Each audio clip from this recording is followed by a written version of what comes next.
अस्सलाम वालेकुम dear students.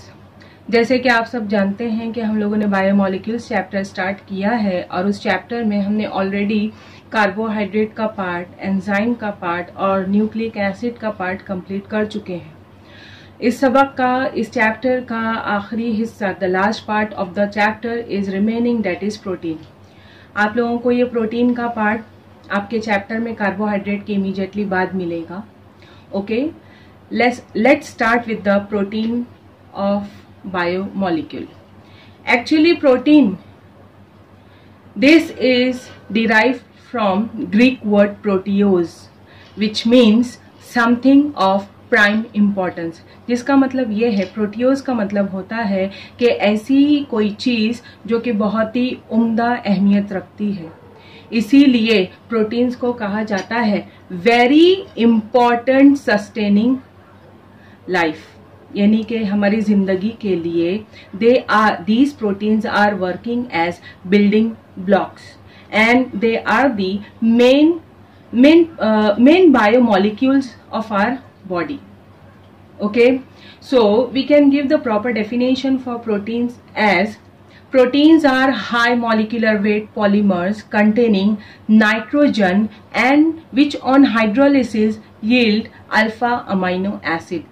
इसका मतलब ये हुआ कि प्रोटीन जो होते हैं उनका मॉलिक्यूलर वेट, सालमी वजन, सालमी कमियत बहुत ही हाई होता है क्योंकि वो पॉलीमर्स होते हैं।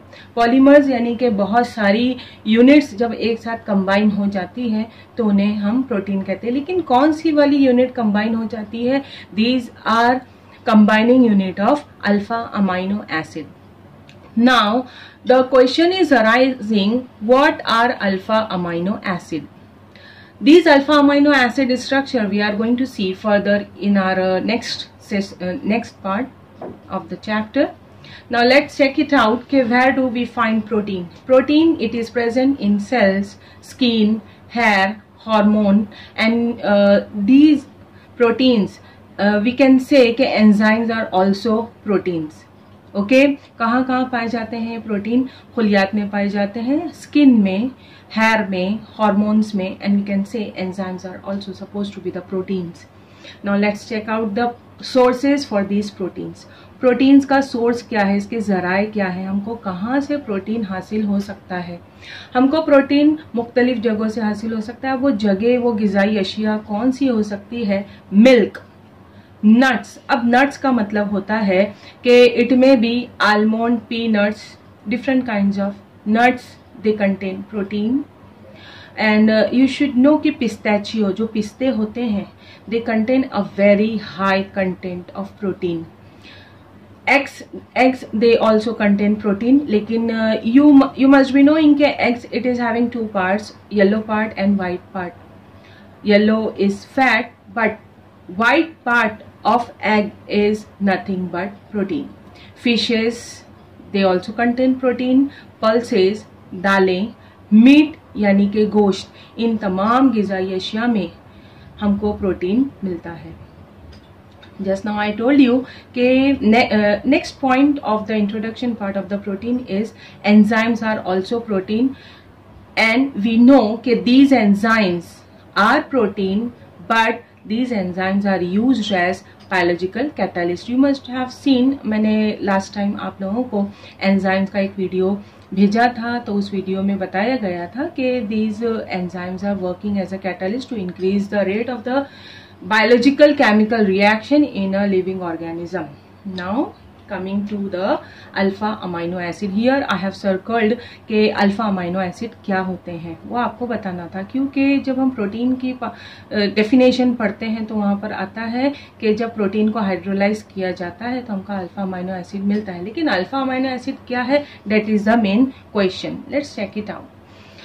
हमने यहाँ पर आप देख सकते हो in alpha amino acid word we are having two functional groups together, amino group and acid group. Acid it means that carboxylic acid.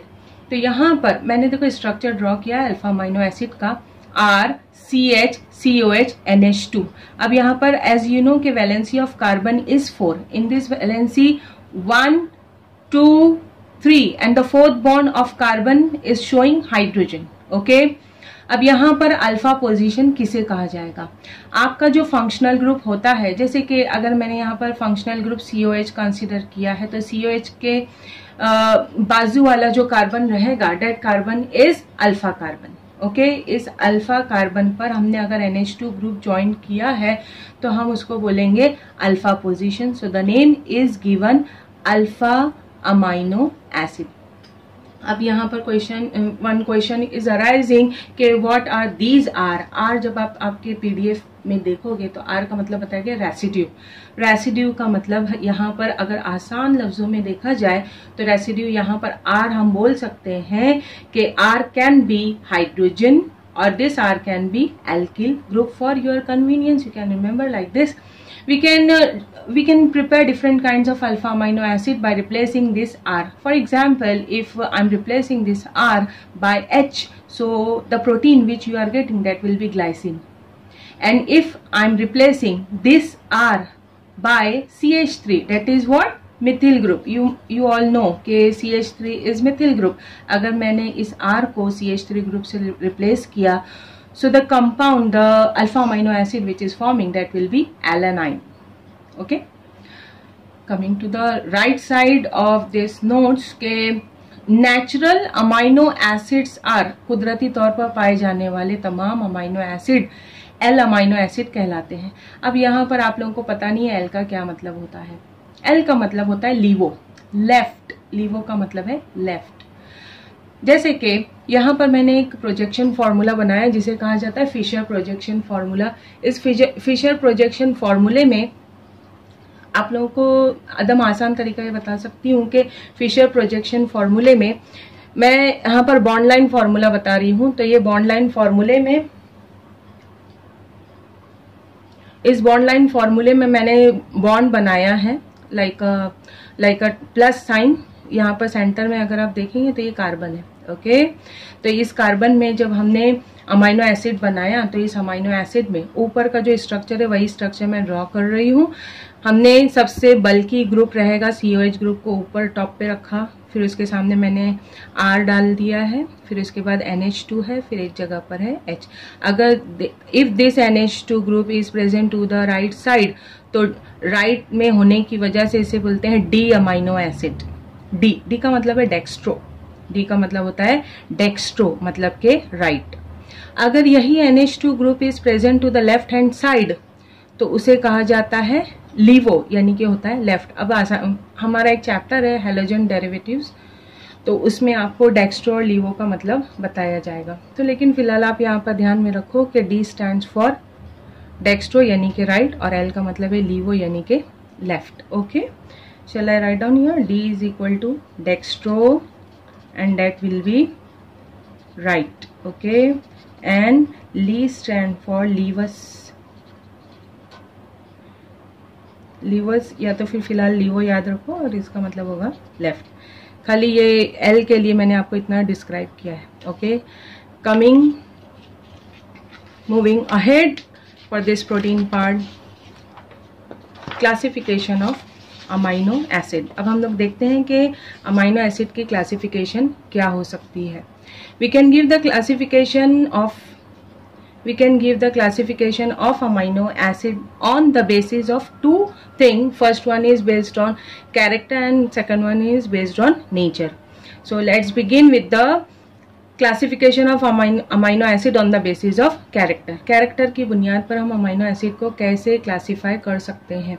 तो इसकी क्लासिफिकेशन के लिए आप देख सकते हो कैरेक्टर खासियत की बुनियाद पर उन्हें क्लासीफाई किया गया essential amino acid and non essential amino acid. Essential का मतलब होता है ज़रूरी, नॉन एसेंशियल का मतलब है गैर ज़रूरी। Okay, essential amino acid, very simple definition, this essential amino acid cannot be synthesized in our body। ये ऐसे अमाइनो एसिड होते हैं जो हमारे बॉडी बना नहीं पाते हैं and we have to be provided externally। और हमको एसेंशियल अमाइनो एसिड बॉडी को बाहर से प्रोवाइड करना पड़ता है, यानी कुछ ऐसी प्रोटीनी यानी जो बाहर से, जैसे कि पल्सेज हैं, एग्स है, मीट है, मिल्क है और नट्स हैं, इनके जरिए हमको एसेंशियल अमाइनो एसिड हमारी बॉडी को प्रोवाइड करना पड़ता है। Now let's check out the second type of amino acid that will be non-essential amino acid. Non-essential amino acid it can be synthesized by our body, यानी ये ऐसे amino acid होते हैं जो हमारी बॉडी खुद तैयार करता है. Moving ahead, classification of amino acid on the basis of nature. Nature यानी कि नौइयत की बुनियाद पर हम उसको कैसे क्लासिफाई करेंगे. Basically this classification of amino acid is totally on the functional group we can say. So it is classified as acidic amino acid, basic amino acid and neutral amino acid. तेजाबी amino acid, असासी amino acid और मोतदिल amino acid. Acidic यानी कि तेजाबी amino acid से क्या मुराद है. तेजाबी amino acid ऐसे अमाइनो एसिड होते हैं जैसे कि पीछे हमने स्ट्रक्चर देखे हैं अमाइनो एसिड का. तो अगर ऐसे अमाइनो एसिड जिसमें COOH ग्रुप यानी कि कार्बोक्सिल ग्रुप ज्यादा होगा, किसके कार्बोक्सिल ग्रुप अगर ज्यादा होगा तो ऐसे अमाइनो एसिड कहलाते हैं एसिडिक अमाइनो एसिड. आपको सिर्फ डेफिनेशन देना है और उसका एग्जांपल देना. Example is just aspartic acid and glutamic acid. आपको इसके स्ट्रक्चर नहीं लर्न करना, just learn the example. Okay. Basic amino acid are those amino acid in which NH2 group यानी कि अमाइनो ग्रुप की तादाद ज्यादा होगी. NH2 group will be more in number. Example will be lysine and arginine. These are the basic amino acid. बहुत ही आसान सी चीज है कि तेजाबी खासियत रखने वाला कार्बोक्सिल ग्रुप और असासी खासियत रखने वाला NH2 group that is primary amino group रहेगा.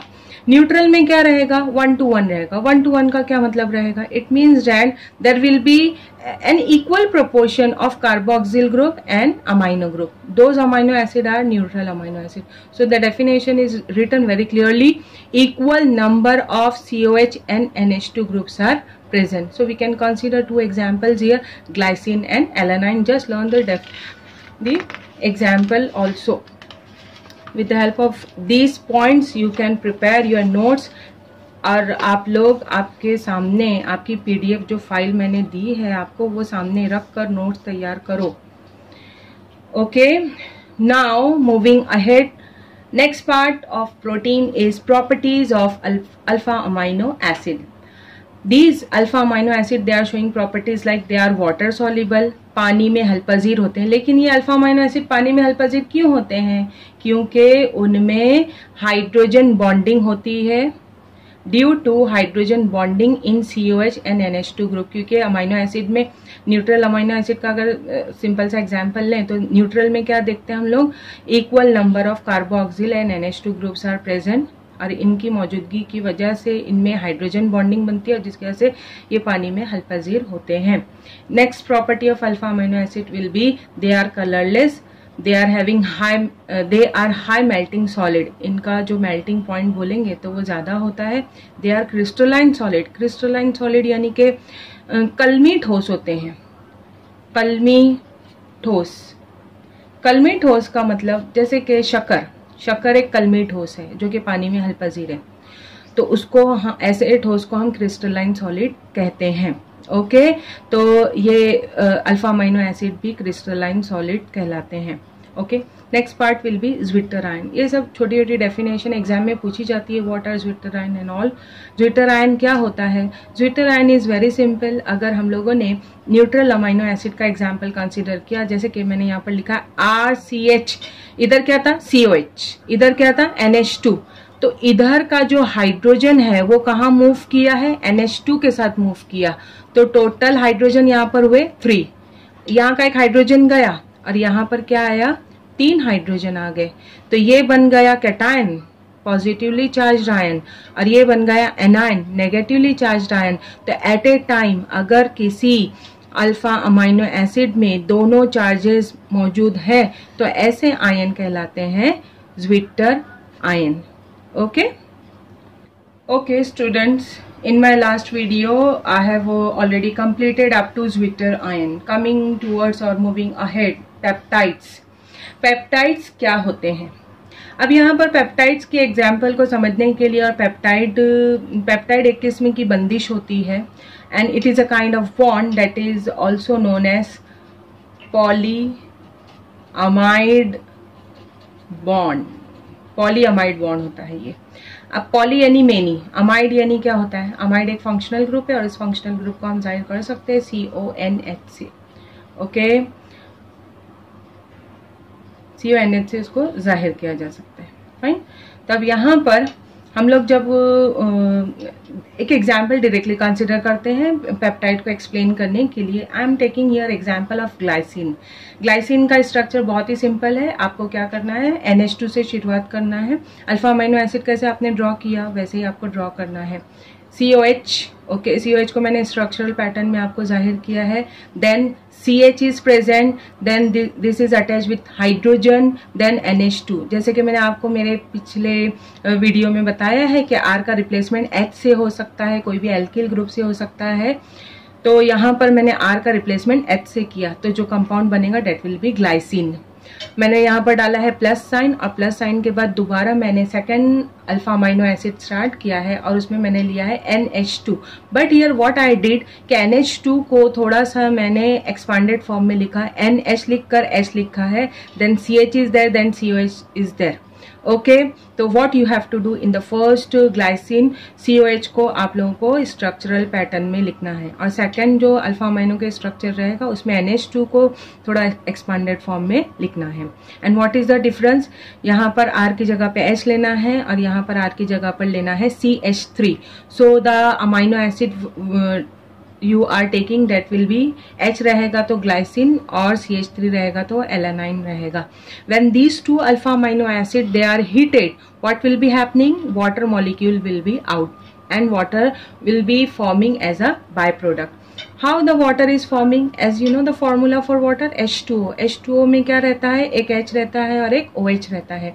H और OH होने की वजह से आप देख सकते हो कि ये COH अपना OH दे देगा और NH2 अपना H देगा, तो दोनों के कॉम्बिनेशन से water molecule will be out. फिर जो रिमेनिंग पार्ट रहेगा आपको एज इट इज ज्वाइन करना है। How can we join it? We can join it NH2, then CH, H, CO you can see, and then H2O तो हमने बाहर निकाल दिया, तो बाकी क्या रहा, NH बाकी रहा। फिर हमको दिखाई दिया CH, CH3, then COH is there। Okay, so when we are joining CO and NH together, the bond which is forming that will be peptide bond। Okay, और ये पेप्टाइड बॉन्ड ही होता है अमाइड बॉन्ड। क्या रहता है amide bond? देखो मैंने already आप लोगों को फंक्शनल ग्रुप बताया है CONH। अगर यही पेप्टाइड बॉन्ड को बार बार दोहराया जाएगा तो जो बॉन्ड बनेगा that will be polyamide और polypeptide bond. Now let's check out the naming system. Glycine and alanine combining together, so how can we give the name of this compound? We can give the name of this compound as glycine का INE replace हो जाएगा और उसकी जगह पर आएगा YL। मैंने double underline किया है YL पर और INE पर डबल अंडरलाइन किया है। तो ग्लाइस तक आपको स्पेलिंग लिखना है, YL लिखना है और एलानाइन को ज्वाइन करना है। तो इस तरीके से आप नाम दे सकते हो पेप्टाइड का। एग्जाम में अलग अलग तरीकों से क्वेश्चन पूछा जाता है कि व्हाट आर डायपेप्टाइड, पॉलीपेप्टाइड। तो यहाँ पर मैंने देखो उसको सिंप्लीफाई किया है कि when two alpha amino acid combining together, so the bond which is forming that will be dipeptide. If 3 amino acid, tri, 4 tetra, and many amino acids when they are combining together, so the bond which is forming that will be polypeptide bond। Okay, I hope you understood. और ये सारी चीज़ें आपको आपके PDF में मिलेगी। वही सारे एग्जाम्पल मैंने डायरेक्टली आप लोगों को मेरे वीडियो लेक्चर में दिया है। Okay, now let's check out the classification of protein. अब प्रोटीन की हम लोग जमात बंदी कैसे कर सकते हैं? इससे पहले जो हम लोगों ने क्लासिफिकेशन देखे थे वो अमीनो एसिड की थी, और अभी हम लोग जो जमात बंदी देख रहे हैं वो प्रोटीन की जमात बंदी आपको बताई जा रही है। Now let's check out the classification. Protein can be classified on the basis of molecular shape, यानी सालमी साख्त की बुनियाद पर।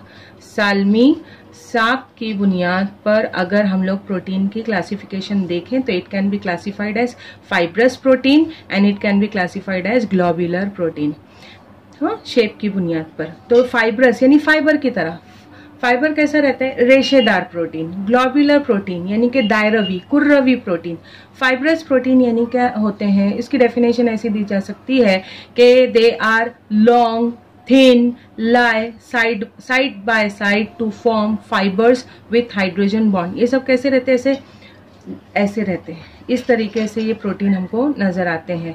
तो ये आप लोगों को डेफिनेशन पर दिखाई देती है. लॉन्ग रहते हैं, थिन रहते हैं, and they are lie side by side to form fibre. Fibre यानी रेशे नुमा दिखते हैं. और ये कैसे एक दूसरे से जुड़े रहते हैं? हाइड्रोजन बॉन्ड की वजह से जुड़े रहते हैं. Where can we find out this fibrous protein? We can find out this fibrous protein in hair in the form of keratin. हमारे बालों में जो प्रोटीन पाया जाता है वो केराटिन होता है. फिर उसके बाद दूसरे किस्म का जो प्रोटीन होता है कोलेजिन. कोलेजिन कहाँ पाया जाता है? This protein is found in skin and bone. हमारी हड्डियों में, हमारे जिल्द में जो प्रोटीन पाया जाता है वो कहलाता है collagen. Okay, these are the examples of fibrous protein.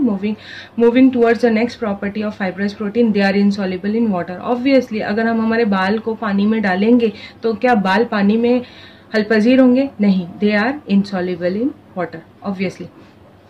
फिर इसके बाद coming towards the next classification, fibrous complete हो गया. प्रोटीन की दूसरी जो टाइप है, दूसरी किस्म है, वो है ग्लोबुलर प्रोटीन. ग्लोबुलर प्रोटीन का मतलब होता है दायरवी प्रोटीन. दायरवी, दायरे नुमा.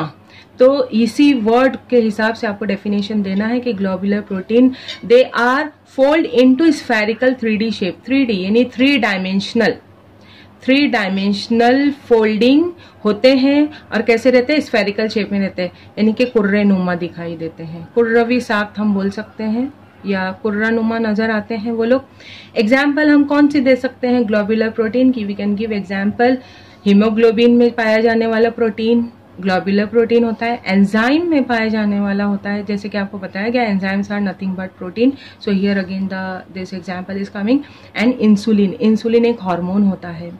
मेरे फर्स्ट पेज पर आप जब ये वीडियो देखोगे तो फर्स्ट पेज पे आपको बताया गया है कि hormones are again they are protein. तो इंसुलिन ये जो होता है ये हार्मोन रहता है, और इंसुलिन की कमी की वजह से वो पर्सन डायबिटिक हो जाता है. ओके, और more diabetic patient they are taking insulin. Fine, ये सारी चीज़ें शायद आपको आती होगी, आपने अगर बायोलॉजी में पढ़ा हो तो. Okay, next point in globular protein, they are soluble in water. ये पानी में हलपजीर होते हैं. फिर उसके बाद आगे मैंने लिखा है structure of protein. Structure of protein यानी कि प्रोटीन की साख्त. प्रोटीन की साख्त के लिए मैंने मैं या तो आपको लिंक सेंड करूंगी या तो फिर आपको वीडियो फॉरवर्ड करूंगी. दोनों में से कोई एक चीज आपको बताई जाएगी, क्योंकि स्ट्रक्चर ऑफ प्रोटीन की जो साख्त है वो बाकायदा आपके PDF में बहुत अच्छे से बनाया गया है. और वही वीडियो मैंने आप लोग के लिए चूज किया है. उसकी लिंक भेजूंगी या तो फिर वीडियो आपको सेंड करूंगी. Okay, last part of protein is denaturation of protein. What is denaturation of protein? Let's check out its definition.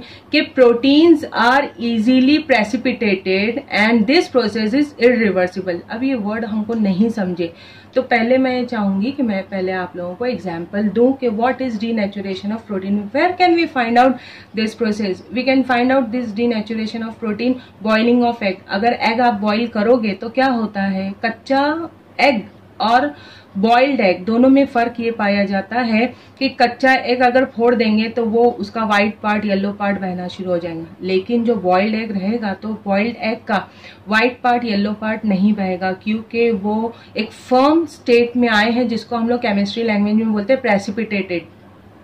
Okay, तो बॉइल्ड एग को दोबारा आप कच्चा बना सकते हो? No, it's not possible. इसीलिए ये प्रोसेस कहलाता है इरिवर्सिबल. इरिवर्सिबल का मतलब होता है गैर मराजई, कोई ऐसा काम जो दोबारा वापस नहीं आ सकता. डीनेचुरेशन ऑफ प्रोटीन में हम अगली एग्जाम्पल ले सकते हैं. Conversion of milk to curd. दूध का दही में तब्दील होना. दूध दही में तब्दील हो जाएगा तो क्या दही दोबारा दूध में तब्दील हो सकता है? No, it's not possible. So it is somewhat irreversible process, इसीलिए वर्ड आया है इरिवर्सिबल. तो ये this two examples are sufficient to understand about denaturation of protein. So coming back to our definition के proteins are easily precipitated and this process is irreversible. It is called denaturation of protein. Okay, so I have given you the example जो मैंने आपको अभी कहा. यहाँ पर fibrous protein के बाद ग्लोबुलर प्रोटीन में आप ऐसा देख सकते हो कि दायरावी, ऐसा आप स्ट्रक्चर बना सकते हैं। इस तरीके से आप इस नोट्स को, ये मैंने सिर्फ पॉइंट्स आपको लिखकर मेरे video audio what ever you से, आप क्या बोलोगे बोलो। तो इस लेक्चर के ज़रिए प्रोटीन का पार्ट हमने कंप्लीट किया है। सिर्फ प्रोटीन का एक पार्ट, स्ट्रक्चर ऑफ प्रोटीन, क्योंकि उसमें स्ट्रक्चर आपको साख्त समझानी है, तो उसकी मैं आप लोगों को वीडियो या लिंक जल्दी सेंड कर दूंगी। अब यहाँ पर हमारा बायोमोलिक्यूल चैप्टर कंप्लीट हुआ। इस चैप्टर में हमने क्या क्या पढ़ा? Carbohydrate, protein, enzyme and nucleic acid. Enzyme और न्यूक्लिक एसिड की आपको वीडियो सेंड की थी। कार्बोहाइड्रेट मैंने पूरा आप लोगों को बहुत ही डिटेल में एक्सप्लेन किया है, और प्रोटीन भी मैंने आपको डिटेल में एक्सप्लेन किया है। एंजाइम और न्यूक्लिक एसिड आप दोबारा वीडियो में देख सकते हो। ओके, आप लोगों के लिए एक होमवर्क ये रहेगा कि आपको इसकी नोट्स तैयार करना है। पीडीएफ में बहुत ये जितने भी आपका नया सिलेबस आया है, उस सिलेबस में बहुत अच्छे से डिटेल में आपको इसका एक्सप्लेनेशन मिलेगा। मेरे एक्सप्लेनेशन की बुनियाद पर आप आपकी खुद की नोट्स तैयार करो। I hope you understood the whole chapter. Okay, आप लोगों को मैं इंशाल्लाह अपने अगले लेक्चर में बहुत जल्द मिलूंगी इंशाल्लाह। अल्लाह हाफिज़। और वहाँ पर हम लोग हमारा नया चैप्टर स्टार्ट करेंगे। अल्लाह हाफिज़।